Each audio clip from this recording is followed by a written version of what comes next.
Assalamualaikum warahmatullahi wabarakatuh. Perkenalkan, nama saya Damsir Idul Fitra, NIM 2111290090, Fakultas Tarbiyah dan Tadris, Prodi Tadris Bahasa Indonesia, kelas 2C. Baiklah, di sini saya akan menjelaskan tentang fon, fonem, alofon, jenis-jenis fonem, dasar-dasar, dan prosedur analisis fonem, dengan dosen pengampu Dina Putri Juni Astuti, MPD. Yang pertama, fon, fonem, dan alofon. Fon adalah bunyi ujaran yang bersifat netral atau masih belum terbukti membedakan arti.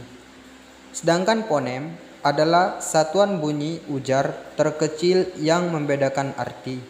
Variasi fonem karena pengaruh lingkungan yang dimasuki disebut alofon. Adapun alofon adalah varian pelafalan fonem berdasarkan posisi dalam kata. Misalnya, fonem B dalam bahasa Indonesia dilafalkan dalam posisi awal atau besar dan tengah kabel, berbeda dengan fonem pada posisi akhir atau jawab. Jenis-jenis fonem.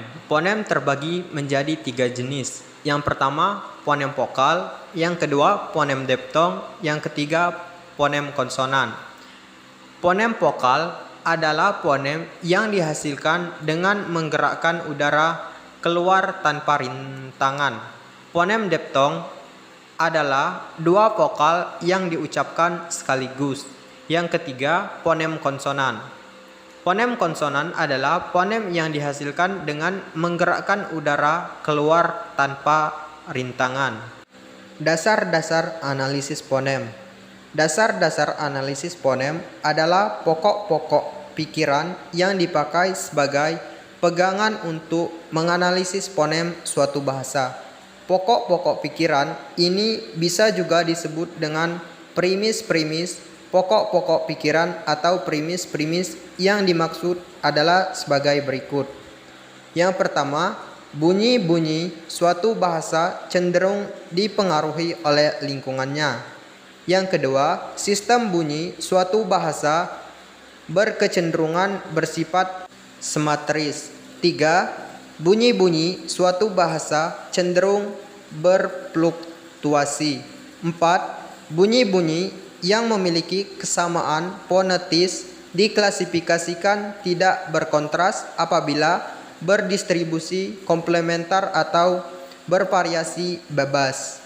5. Bunyi-bunyi yang memiliki kesamaan fonetik digolong ke dalam fonem yang berbeda apabila berontras dalam lingkungan yang sama atau mirip. Selanjutnya, prosedur analisis fonem. Menurut para ahli linguistik, terbagi menjadi 12. Yang pertama, mencatat korpus data setempat mungkin di dalam transkripsi fonetis. Yang kedua, mencatat bunyi yang ada dalam korpus data ke dalam peta bunyi. Yang ketiga, penggunaan bunyi-bunyi yang dicurigai karena memiliki kesamaan fonetis. Yang keempat, mencatat bunyi-bunyi selebihnya karena tidak memiliki kesamaan fonetis. Yang kelima, mencatat bunyi-bunyi yang berdistribusi komplementer.